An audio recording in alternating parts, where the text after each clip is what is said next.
அல்லேலூயா. கர்த்தருடைய பரிசுத்த நாமத்திற்கு மகிமை உண்டாவதாக. மறுபடியும் கூட இந்த வாலிபர் கூடுகையில உங்க யாவரையும் மறுபடியும் சந்திக்கும்படியாய் தேவன் பாராட்டினது நல்ல தெய்வக்காய் என் தேவனுக்கு நன்றி செலுத்துகிறோம். அல்லேலூயா. சரி, நாங்கள் சுருக்கமா சில காரியங்களில சில ஆலோசனைகளை இந்த நாளிலே நாம் தியானிச்சு நாம் கடந்து போவோம். எடுத்துடன் வாசிக்கலாம். சங்கீதங்களின் புஸ்தகம் 27ஆம் சங்கீதம் 14ஆம் வசனத்தை நாம் வாசிக்க கேட்போமே.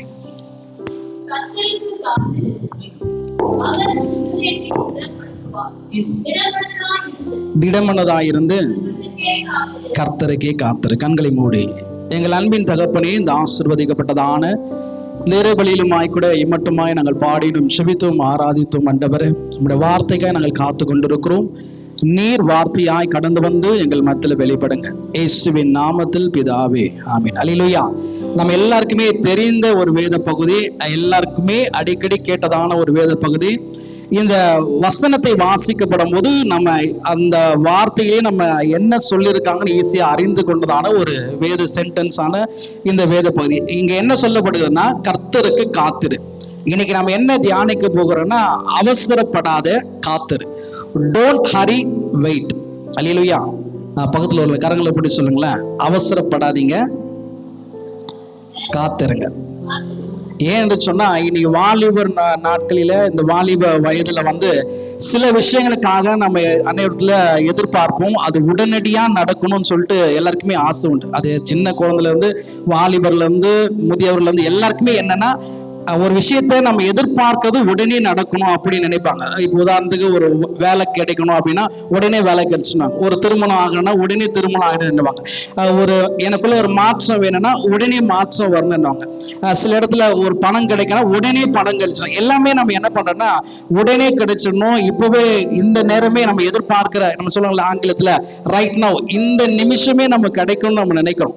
ஆனா இந்த வசனம் சொல்லுகிறது, நீ என்ன பண்ணணுமா, காத்திரு என்று சொல்லி வேதம் சொல்லுகிறது.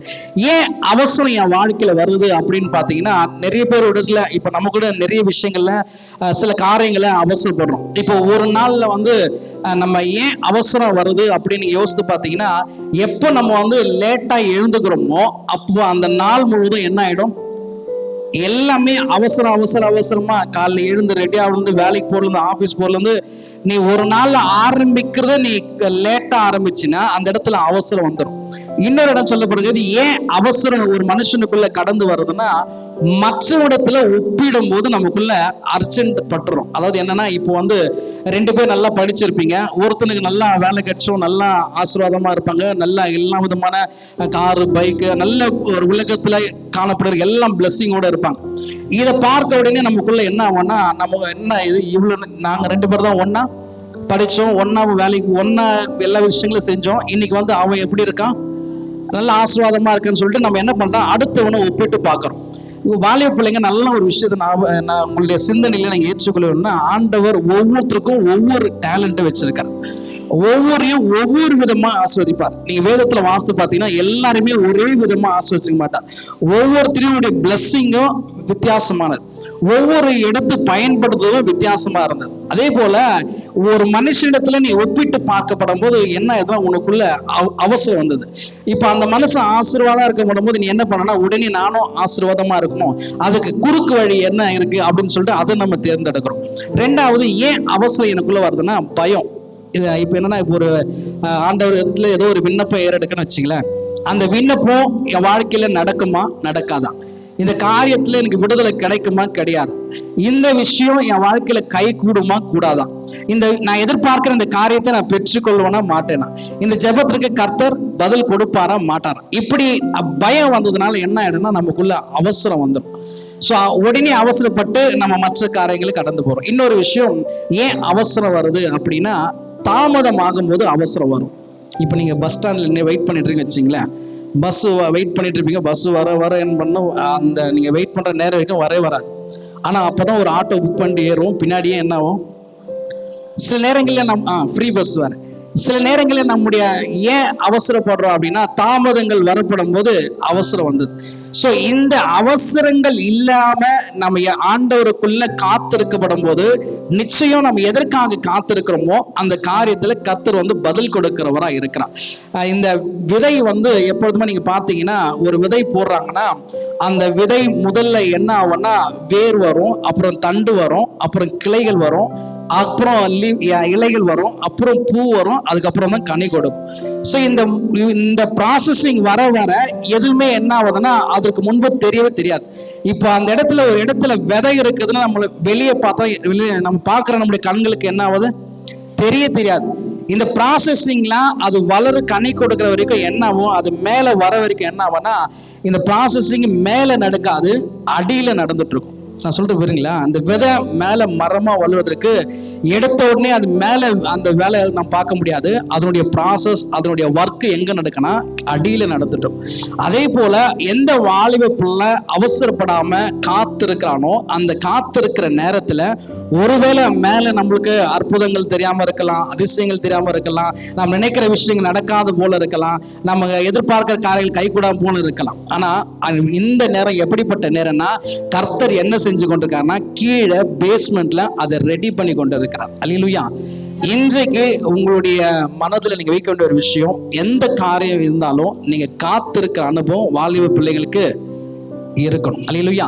சரி, வேதத்துல யாரெல்லாம் காத்திருந்தா, ஏன் தேவன் காத்திருக்க செய்கிறார்? இப்போ ஒருத்தர் வெயிட் பண்ணணும்னா ஏன் வெயிட் பண்றோம்?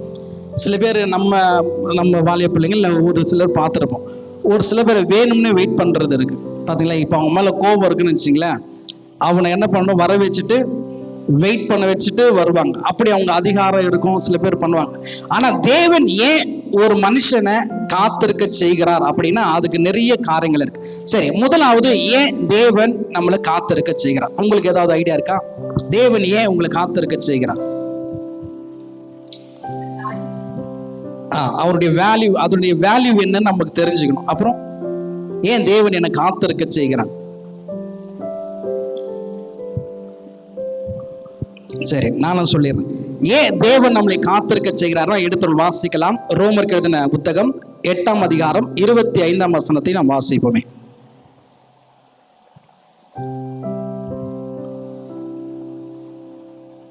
ரோமர், நாம் காணானதை நம்பினோமாகில் பொறுமையோட காத்திருப்போம். அதே ரோமர் 4ஆம் அதிகாரம் 21ஆம் வசனத்தை வாசிங்களேன். 4ஆம் அதிகாரம் 21ஆம் வசனம். தேவன் வாக்குத்தத்தம் பண்ணினதை இருக்கிறார் என்று முழு நிச்சயமாய் நம்பி தேவனை மகிமைப்படுத்தி விசுவாசத்தில் வல்லவனானான். ஏன் தேவன் என்னை காத்திருக்க செய்கிறார் அப்படின்னா முதல் ஒரு பாயிண்ட் என்னன்னா, விசுவாசத்துல ஆண்டவர் நம்மளை என்ன பண்ணார்னா வளர்க்கிறார். அல்லேலூயா. விசுவாசத்துல பலப்படும்படியா, விசுவாசத்துல நீ வல்லவனான் ஆகும்படியா தான் ஆண்டவர் என்ன பண்றாரு, உன்னை காத்திருக்க செய்கிறார். உதாரணத்துக்கு நான் ஒரு மனுஷன் சொல்றேன், எல்லாருக்குமே யோசேப்புடைய காரியம் தெரியும். நீங்க வீட்டுல போய் வாசித்து பாத்தீங்கன்னா 37ஆம் அதிகாரம் 5ஆம் வசனத்துல யோசேப் ஒரு கனவு ஒண்ணு காண்பார். அந்த கனவு அவர் கண்ட பிறகு தன் சகோதரிடத்தில் சொல்வாரு. அதற்கப்புறம் உடனே போய் அவர் என்ன பண்ண மாட்டாரு, அந்த அரண்மனையில உட்கார மாட்டார். அதுக்கப்புறம் ஒரு ப்ராசஸிங். எப்படி இப்ப இந்த விதைக்கு இவ்வளவு ப்ராசஸிங் இருக்கும், அதே போல யோசேப்புடைய வாழ்க்கையிலும் அந்த வார்த்தைய, அந்த கண்ட சொப்பனத்தை நம்பி தேவன் கொடுத்த காரியத்தை நிச்சயம் செய்வார் என்ற நம்பிக்கை ஆபிரகாம் மாத்திரம் இல்ல, யோசேப்புக்கும் அந்த கனவு மேல நம்பிக்கை இருந்ததுனால அதுக்கப்புறம் என்ன ஆகுது, குடி வருது, குடியில போடுறாங்க, அடிமைத்தனம் வருது, சிறையில போடுறாரு. கடைசியா எங்க போறாங்க, எங்க அடிமையாய் கொண்டு போகப்பட்டாரோ அதே இடத்துல அரண்மனையில கொண்டு போய் வைக்கிறார். அல்லேலூயா. நான் சொல்ற விஷயம் புரியுதுங்களா? காத்திருக்கப்படும் போது முதல் ஆண்டவர் என்ன பண்ணுவார்னா நம்ம விசுவாசத்தை, நமக்கு ஃபைத்தை வந்து அதிகப்படுத்துவார். அந்த ஃபைத் எப்படி அதிகமாகும்னா, நீங்க ஜெபிக்கும் போது, நீங்க படிக்கும் போது, தேவனை ஆராதிக்கும் போது, தேவனுக்குள்ள இருக்கும் போது தான் அந்த ஃபைத் வரும். நீங்க வெளியில இருக்கப்படும் போது, அந்த உலகத்தில் இருக்கிற விஷயங்களை பார்க்கும் போது அப்படியே உங்க நம்பிக்கைலாம் இழந்து போயிடுவீங்க. ஆனா இங்க வேதம் சொல்லுகிறது, யோசேப் கண்ட அந்த சொப்பனத்தை அவன் பெற்றுக்கொள்வதற்கு எத்தனை நாட்கள், எத்தனை ஆண்டுகள் ஆனும் தெரியாது. அல்லேலூயா. அது வரைக்கும் அவர் என்ன பண்ணாரு, இப்ப சிறையில போடப்படும் போது அவர் என்ன பண்ணிருக்கலாம், சிறையில இருந்து தப்பிச்சு வந்திருக்கலாம். அப்படி போயிருந்தார்னா ஆண்டவர் அவர் கொடுத்த அந்த தரிசனத்தை நிச்சயம் என்ன பண்ணிருக்க முடியாது, அவர் பெற்றுக்கொண்டு இருக்க முடியாது. ஏன்னா யோசேப்பு காத்திருந்தான். அந்த விசுவாசத்துல அந்த வல்லவனான். எப்படி ஆபிரகாம் கர்த்தருடைய வார்த்தை காத்து கொண்டிருந்தாரோ அதே போல யோசேப்பும் நம்முடைய என்ன பண்ணிருக்காரு, அந்த சொப்பனத்தை அவர் காத்து கொண்டிருக்கிறார். அந்த வசனத்தை அவர் காத்திருந்தார். அது நடுவுல அவர் என்ன பண்ணல, அர்ஜென்ட் படவே இல்லை. அல்லேலூயா. அவர் அடிமை கொண்டு போகும்போது அந்த இடத்துல கோபம் பல்ல. சிறைச்சாலையில போடுறாங்க, சிறைச்சாலையில 2 பேர் இருக்காங்க. அந்த 2 பேர் இடத்துல அவங்க சொப்பனம் காண்றாங்க. அந்த சொப்பனத்துக்கு அர்த்தத்தை சொல்றாரு. அதுல போறாங்க. போயில 2 பேர்ல ஒருத்தன் வரான், ஒருத்தன் இன்னொருத்தங்க வராம போயிடுறான். அந்த ஒருத்தனை என்ன பண்றான்னா, ஒரு பிரச்சனை வரப்படும் போது இது மாதிரி சிறைச்சாலையில ஒரு மனுஷன் இருக்கான்னு சொல்லிட்டு ராஜாடத்துல சொல்றான். இங்க வேதம் சொல்லுகிறது அவனோட வாழ்க்கையில நிறைய பிரச்சனைகள் வந்தது. யோசேப்பு பிரச்சனை வந்துச்சா இல்லையா? குழியில யார் போட்டது? வெளியில இருக்கிற ஆள் போட்டாங்களா, ஃபேமிலி மெம்பர்ஸ் போட்டாங்களா? யோசேப்பு குழியில போட்டது யாருமா? பிரதர்ஸ். வெளியில இல்ல. அப்போ அவங்க இருதயம் எப்படி நொறுக்கப்பட்டிருக்கும். இப்போ நம்ம ஃபேமிலியிலே இருக்கும், யாராவது நம்ம ஃபேமிலியில ஒருத்தர் இன்சல்ட் பண்ணிட்டானா நம்முடைய இருதயம் எப்படி நொறுக்கப்படும்? எல்லாருக்கும் பிரியாணி கொடுத்துட்டு எனக்கு தயிர் சாதம் கொடுத்தாங்கன்னா நான் எப்படி நொறுக்கப்படும்? விளையாட்டுக்கு சொல்றேன். வேதம் சொல்லுகிறது தன்னுடைய சகோதரர்கள் நொறுக்கப்பட்டாங்க, செய்யாத பாவத்திற்கு சிறையில போடப்பட்டாங்க.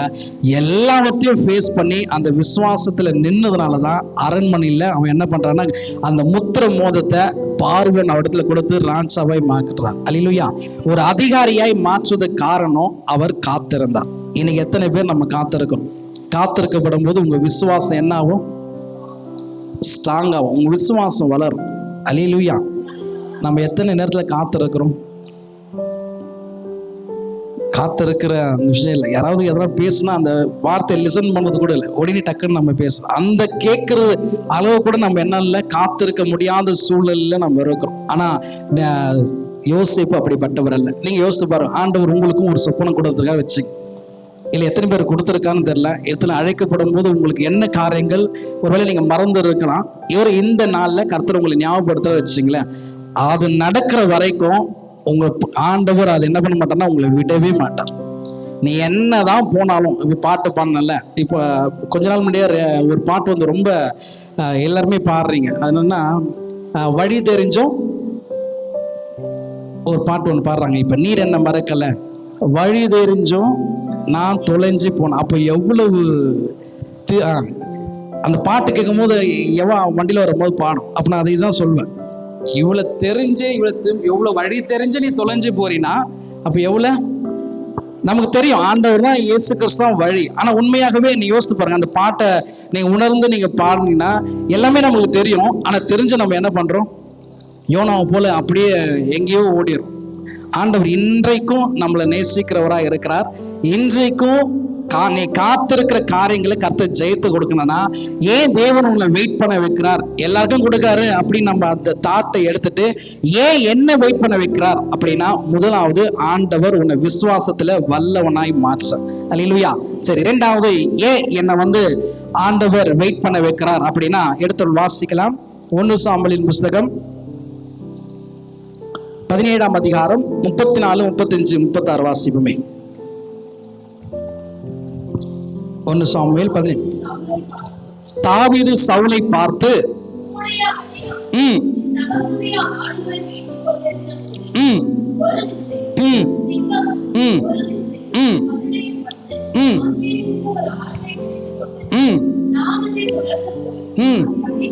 சரி போதும்மா, நீங்க பொறுமையா வீட்டுல வாசிங்க. இந்த சம்பவம் எல்லாருக்கும் தெரியும். எல்லாருக்கும் தெரியல, தெரியாதா? என்ன பார்க்கலாம். இரண்டாவது ஏன் என்ன தேவன் காத்திருக்க செய்கிறார் அப்படின்னா, வேதம் சொல்லுகிறது இரண்டாவது என்ன தயார் பண்றார். என்ன பண்றாரு? ரெடி பண்றார். இங்க தாவீதுடைய சென்டென்ஸ், அவர் சொன்ன அந்த வாக்கியம் என்னன்னா, நான் ஒரு விஷயம் ஆடு மேய்த்துட்டு இருக்கப்படும் போது கரடி வந்துச்சு, சிங்கம் வந்துச்சு, இதெல்லாம் நான் என்ன பண்ண, பீட் பண்ண. இப்போ அதை பீட் பண்ண எனக்கு கோலியாத்தை பீட் பண்றது பெரிய விஷயமே அல்ல. அப்போ கோலியாத்தை முறியடிப்பதற்கு முன்பதாகவே ஆல்ரெடி என்ன பண்ணிருக்காங்க, அவரு ரெடி பண்ணிருக்காங்க. அவனை தாவீதை வந்து ரெடி பண்ணிட்டு தான் இங்க கொண்டு வரார். இப்ப ஆண்டவர் எனக்கு நான் காத்திருக்கிற விஷயத்துல ஜெயம் கொடுக்கணும்னா ரெண்டாவது எனக்கு என்ன செய்யறாரா, ரெடி பண்றார், தயார் பண்றார். தயாராகும் போதுதான் அந்த எது கேட்கறியோ அதை கொடுப்பதற்கு நீ பாத்திரவனா இருந்தாதான் நிச்சயம் ஆண்டவர் அதை கொடுப்பார். அது கிடைக்கிற வரைக்கும் என்ன பண்ணுவாரு, என்ன ரெடி பண்ணிட்டே இருப்பார். எப்படி ரெடி பண்ணுவாரு, தாவீதை போல அப்படி எல்லா சூழ்நிலையிலும் அதை ரெடி பண்ணும்போது நம்ம என்ன நினைக்கிறோம், என் வாழ்க்கையில யுத்தமே வரக்கூடாது, என் வாலிப நாட்கள போராட்டமே வரக்கூடாது, எங்க வீட்டுல கஷ்டமே இருக்கக்கூடாது, கண்ணீரே இருக்கக்கூடாது, நாங்க போனோமா சந்தோஷமா ஹாப்பியா உட்காந்தோமா. அப்படி அல்ல. வேதம் சொல்லுகிறது எல்லா நெருக்கத்தின் மத்தியிலும் தாவீது அந்த தனியா இருந்த போது அவர் என்ன பண்ணாரு, அந்த கரடியும் சிங்கத்தையும் என்ன பண்ணாரு, ஜெயிச்சார். அதனாலதான் கோலியாத்த இன்னைக்கு ஆண்டவர் உங்களை காத்திருக்க செய்கிறது எதுக்கு, உன்னை ரெடி பண்றார். எதற்கு ரெடி பண்றார், கோலியாத்து போல வாலிபத்துல வர பிரச்சனைய நீ முறியடிக்க. உங்களுக்கு தெரியும் என்னென்ன, இப்போ நான் பேசுறதுனால உங்களுக்கு ஒவ்வொருத்தருக்கும் ஒவ்வொரு சூழ்நிலை இருக்கு, பிரச்சனை இருக்கு. பிரச்சனை இல்லாம இங்க யாரும் உட்காரல. அதாவது என்னன்னா, இந்த வாலிபத்திற்கு உண்டான பிரச்சனைகள் நிறைய இருக்கு. இப்ப நீங்க போனதுக்கு அப்புறம் இருக்கலாம், இதுக்கு முன்பாக இருக்கலாம், இதுக்கப்புறமும் நமக்கு வரல. நிறைய விஷயங்கள் நமக்கு முன்பாக கோலியாத்தை போல, கோலியாத்தை விட பயங்கரமான காரியங்கள் கூட நம்ம முன்னாடி நிக்கலாம். இதெல்லாம் நீ முறியடிக்கணும்னா ஆண்டவர் உன்னை என்ன பண்ணுவாரு, தயார் பண்றார், ரெடி பண்றார். அந்த ரெடி பண்ணும் போது நீ எப்படி இருக்கணும், எங்க ரெடி பண்றாரோ அங்க இருக்கும். டிவி எங்க ரெடி பண்ணுவாங்க, மொபைல் எங்க ரெடி பண்ணுவாங்க, வேற என்ன இருக்கு, ஃபேன் எங்க ரெடி பண்ணுவாங்க, எங்க ரெடி பண்றாங்களோ அந்த இடத்துல நம்ம என்ன பண்ணணும். இப்போ என் செல்போன் வந்து ஃபால்ட்டுமா, இதை எடுத்துட்டு போயிட்டு ஒரு பழமுதிர் சூழல இதை ரெடி பண்ணுங்க அப்படின்னு நான் சொன்னேன்னா அவன் என்ன சொல்லுவான், சொல்லும் போதே நம்மளுக்கு இருக்குல்ல. அதேதான் ஆண்டவர் என்னை ரெடி பண்ணா நீ எங்க இருக்கணும், அவ கரத்துல இருக்கும். அவ கரத்துல இருந்தாதான் நீ எங்க உடைஞ்சிருக்க, எங்க உன்னை தட்டணும், எங்க வந்து உன்னை வந்து மோல்ட் பண்ணணும், எங்க நீ வந்து வீக்கு, அது எல்லாமே ஆண்டவர் என்ன பண்ணுவாரு. இப்போ நீங்க அந்த அந்த எலக்ட்ரானிக்ல நீ பண்ற பாத்தீங்கன்னா அந்த சின்னதா இருக்கும். அதெல்லாம் வச்சு அந்த கண்ணில் அந்த பூத கண்ணாடி ஒன்று இருக்கும், நீங்க பாத்தீங்கன்னா இருக்கும். அதை வச்சு என்ன பண்ணுவோம், பார்ப்போம். அதை பார்த்து என்ன பண்ணுவாங்க, சரி பண்ணுவாங்க. அதே போலதான் ஆண்டவராக இயேசு கிறிஸ்துவும் நம்ம எதுலெல்லாம் விடைஞ்சிருக்கிறோமோ எல்லாத்தையும் ஆண்டவர் என்ன பண்ணுவாங்கன்னா ரெடி பண்ணுகிறவரா இருக்கிறார். சரி, எல்லாம் தூக்கம் வருதுனால நான் சீக்கிரம் நான் முடிச்சிருது. சரி, மூன்றாவது ஏன் தேவன் என்னை காத்திருக்க செய்கிறார் அப்படின்னா, நம்ம பவுலுடைய காரியத்தை நமக்கு தெரியும். அதாவது என்னன்னா, மூணாவது தேவன் நம்மை குணத்தை மாற்றும்படியாய் என்னை காத்திருக்க செய்கிறார். சில பேருடைய குணம் தான் என்ன ஆகுதுன்னா, அவசரத்துல நிறைய பேர் என்ன சொல்லிடுறாங்க, அவசரத்துல பண்ணிட்டேங்க, டைம் இருக்கும் ஆனா என்ன பண்ணிடுவாங்க, அவசரத்துல பண்ணிட்டாங்க. ஆண்டவர் என்ன சொல்றாருன்னா, மூணாவது ஏன் உன்னை வெயிட் பண்ண வைக்கிறான்னா, உன் குணம் எல்லாம் மாறும். பவுலை வந்து ஆண்டவர் எப்போ அவர் வந்து அந்த தமஸ்கு வீதியில தெரிந்து கொண்டாரோ அதுல இருந்து பவுலுடைய என்ன சொல்ல வேலையே வேற மாதிரி ஆயிடுச்சு. அவர் சொல்றாரு, இவன் நான் தெரிந்து கொள்ளப்பட்ட பாத்திரம். அதுக்கு முன்பதாக யாரெல்லாம் சுவிசேஷம் சொல்றாங்களோ எல்லாரையும் சிறையில போடுவாரு, அடிப்பார். அப்படிப்பட்ட மனுஷனை அவங்ககிட்ட இருக்க அந்த குணத்தை ஆண்டவர் என்ன பண்றாரு, அப்படியே மாற்றார். நீ யோசித்து பாருங்க, ஆண்டவர் நல்ல பசங்களை தான் தேர்ந்தெடுப்பார், அப்படி அல்லவே அல்ல. ஆண்டவர் யார் உண்மையா இருக்கிறோம் அப்படி இல்லை. ஆண்டவர் மனுஷனை போல அவர் பார்க்கிறவர் அல்ல, அவர் உள்ள இருக்கிற. யோசித்து பாருங்க, சவுல் ஒருவேளை சவுலை போல இங்க யாராவது இருந்தா நம்ம என்ன பண்ணிருப்போம், இவெல்லாம் ஆண்டவரை துன்புறுத்துறோம் அப்படின்னு. ஆனா அப்படி அல்ல. இன்னைக்கு அப்படிதான் யாராவது நம்ம வாலிப பிள்ளையோ யாராவது விசுவாசங்கள் ஏதாவது ஒரு பாவம் செய்யப்படும் உடனே என்ன பண்றோம், அவங்க குணம் அப்படி அல்ல. நம்ம பார்வைக்கு அவங்க தப்பானவங்க, ஆனா ஆண்டவருடைய பார்வைக்கு நிச்சயம் அந்த பாத்திரம் அவருக்கு தான் தேவைன்னா அந்த பாத்திரத்தை ஆண்டவர் கொண்டு மாற்றுகிறவரா இருக்கிறார். அல்லேலூயா. அந்த சவுலுக்குள்ள இருந்த குணத்தை மாற்றி ஆண்டவர் பவுலா வைக்கிறார். இதுக்கப்புறம் பவுல் சொல்றார் ஒரு இடத்துல, நான் இருந்தா அவருக்கு லாபம், இல்லைன்னா எனக்கு லாபம். அப்படின்னா என்ன அர்த்தம், மறிச்சிட்டேன்னா நான் இல்லைன்னா அவர் கூட இருப்பேன், இருந்தா அவர் ஊழியம் செய்வேன். அந்த குணத்தை வர வரைக்கும் பவுல் என்ன பண்ணிருக்காரு. நான் சொல்ற விஷயம் புரியுதா, ஏன் உன்னை வெயிட் பண்ண வைக்கிறார். உலகத்துல இருக்க வெயிட் பண்ண வைப்பாங்க, நம்ம டென்ஷன் ஆகணும், நம்ம ட்ரிகர் ஆகணும் அப்படின்னு. ஆனா ஆண்டவர் வெயிட் பண்ண வைக்கிறது அப்படிதான். ஏன்னா நான் நிறைய வாலிப நாட்களில் இன்டர்வியூ அட்டன் பண்ண போயிருக்கேன். வரேன்னு சொல்லிட்டு என் ஃப்ரெண்டு பயோடெல்லாம் வாங்கிட்டு போயிடுவார். வாங்கிட்டு போயிட்டு எங்களுக்கு ஒரு அனுபவம் என்னன்னா, ஒரு இந்த ஒரு இடத்துல எல்லாருமே ஒரு 10 பேரை வந்து ஆஃபீஸ் கூப்பிட்டு வந்தாங்க, இன்டர்வியூ கூப்பிட்டாங்க. எல்லாருக்கிட்டையும் 100 ரூபாய் வாங்கிட்டு அவங்க போனாங்க. போயிட்டு அடுத்த நாள் எல்லாம் ரெடியாக இருக்கிறோம், ஆளே காணும். இது நடந்த ஒரு சம்பவம். பயோடேட்டெல்லாம் வாங்கிட்டாங்க, எல்லாம் பண்ணிட்டாங்க. ஸோ காத்திருந்து என்னாச்சு, டென்ஷன் நம்மளுக்கு வந்து அதுக்கப்புறம் என்ன ஆயிடுச்சுன்னா, இனிமேல் மற்ற யாரையும் நம்ம என்ன பண்ணுறது, நம்மளே டைரெக்டாக போயிட்டு எந்த கம்பெனியும் அவங்களுக்கு கேட்கணும்னு நினச்சி. அதே போலதான் இந்த நாட்கள்ல ஆண்டவர் நம்மளை காத்திருக்க வைக்கிறது 3 விஷயங்கள். 1, என் விசுவாசத்தை வளர்க்கிறார். 2, என்ன ரெடி பண்றார். 3, என் குணத்தை மாற்றும். இது மாத்திரம் இல்லை, நிறைய காரியங்கள் இருக்கு. அல்லேலூயா. என்ன பண்றாரு, ரெடி பண்றாரு, என் குணத்தை மாத்துறாரு, என்னை அந்த ஃபைட்ல வளர்க்கும்படியே கர்த்தர் உதவி செய்கிறார். சரி, காத்திருக்கும் போது நாம் செய்ய வேண்டியது என்னன்னா, ஒரே விஷயத்தை நாம் வாசித்து நாம் முடிக்கலாம். லூக்காவின் சுவிசேஷம் 18ஆம் அதிகாரம் 1ஆம் வசனத்தை நாம் வாசிப்போமே.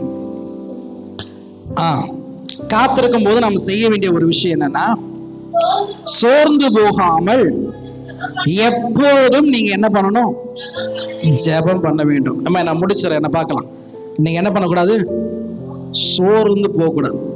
ஒரு நாள் ஜெபம் பண்ணிட்டு அடுத்த நாள் அப்படி அல்ல. ஒவ்வொரு நாளும் நம்ம ஜெபிக்கிறவர்களா இருக்கணும். நீ ஜெபிச்சினா வேதம் சொல்லுகிறது, காத்திருக்கிறவர்களுக்கு என்ன கிடைக்கும் அப்படின்னா, காத்திருக்கிறவர்கள் பாக்கியவான்கள், காத்திருக்கிறவர்களுக்கு புது பலன் கிடைக்கும், காத்திருக்கிறவங்க ஆசீர்வாதங்கள் பெறுவாங்க, காத்திருக்கிறவர்களுக்கு கர்த்தர் நன்மை செய்வார், காத்திருக்கிறவர்களுக்கு நீ என்னெல்லாம் வெயிட் பண்றியோ எல்லாவற்றையும் நிறைவேற்றி கொடுக்க அவர் உண்மை உள்ளவராக இருக்கிறார். நீ ஒரே விஷயம், அவசரப்படாதீங்க, கர்த்தருக்காக காத்திருக்கு. நீங்க எந்த டிசிஷன் எடுத்தாலும் தயவு செய்து அவசரப்பட்டு உங்க வாலிப நாட்கள் எந்த ஒரு முடிவும் எடுக்காதீங்க. காத்திருந்து ஜெபித்து கர்த்தர் என்ன செய்ய சொல்றாரோ அதன்படி செய்யுங்க. பிலிப்பியர் 4:6 சொல்லுது, நீ எதை குறித்தும் ஒன்றுக்கும் கவலைப்படாம எல்லாவற்றையும் அவர் ஸ்தோத்திரத்தோடு அவரிடத்தில் நீங்க வச்சீங்கன்னா உங்களுக்கு தேவ சமாதானத்தை கர்த்தர் கொடுக்கிறவராய் இருக்கிறார். கடைசியாக அந்த வசனத்தை நாம் வாசித்து முடிக்கலாம். சங்கீதங்களின் புஸ்தகம் 27ஆம் அதிகாரம் 14ஆம் வசனத்தை நாம் வாசித்து முடிக்கலாம். கர்த்தருக்கு காத்திரு, அவர் உன் இருதயத்தை ஸ்திரப்படுத்துவார், திடமனதாயிரு, கர்த்தருக்கே காத்திரு. அல்லேலூயா. இனி என்ன பண்ணக்கூடாது, அவசரப்படக்கூடாது. ஆனா ஒன்றுக்கு அவசரப்படணும், ஆண்டவருடைய வருகைக்கு அவசரமா இருக்கும். எப்போ வருவாரோ பாட்டு பாடினா மாத்திரம் போகாது, எப்போ வந்தாலும் ஆயத்தமா இருக்க. நம்ம அதுல அவசரமா இருப்போம், அதுல வெயிட் பண்றவங்களா வேணா, அதுல நம்ம ஜாக்கிரதையா இருப்போம். கர்த்ததாமே இந்த வார்த்தையை ஆசீர்வதிப்பாராக. நாம் நன்மை இருந்த நல்ல ஆண்டவரே, இந்த ஆசீர்வதிக்கப்பட்ட இந்த இரவுகளிலுமாய் கூட இந்த வாலிபர் கொடுகையிலே எங்களை கொண்டு வந்து நாங்கள் பாடினோம், ஜெபித்தோம், ஆராதித்தோம். ஆண்டவரே, கர்த்தருடைய வார்த்தையை நாங்கள் கேட்டு இருக்கிறோம். கேட்ட வார்த்தையில் நாங்கள் விட்டு விடாதபடி தொடர்ந்து அந்த வார்த்தையின்படி நாங்கள் நடக்க நீர் உதவி செய்ய. விசேஷமாய் இந்த ஆராதனையிலே ஆண்டவரே, தொடக்கம் முதல் முடிவரையாய் தெய்வ பிரசன்னத்தினால் எங்களை மூடி மறைத்து நீர் வழிநடத்தி வந்த தெய்வுக்காக நாங்கள் நன்றி செலுத்துகிறோம் ராஜா. விசேஷமாய் கூட தடைப்பட்ட ஒவ்வொரு வாலிப பிள்ளைகளையும் வருகின்ற நாட்களிலே உடைய சமூகத்திலே கொண்டு வந்து நாமத்தை நீர் மகிமைப்படுத்துங்க. அப்பா, உம்மை ஸ்தோத்திரிக்கிறோம், துதிக்கிறோம். இந்த நாளை நீர் ஆசீர்வதித்து நடத்துங்க. இயேசுவின் நாமத்தில் ஜெபிக்கிறோம் என் ஜீவனும் அன்பு நிறைந்த நல்ல பிதாவே, ஆமென். நம் யாவரும் சேர்ந்து சொல்வோம், என் ஆத்துமாவே கர்த்தரை ஸ்தோத்திரி, அவளுடைய பரிசுத்த நாமத்தை ஸ்தோத்திரி. என் ஆத்துமாவே கர்த்தரை ஸ்தோத்திரி, கர்த்தர் செய்த சகல உபகாரங்களையும் மறவாதே. ஆமென்.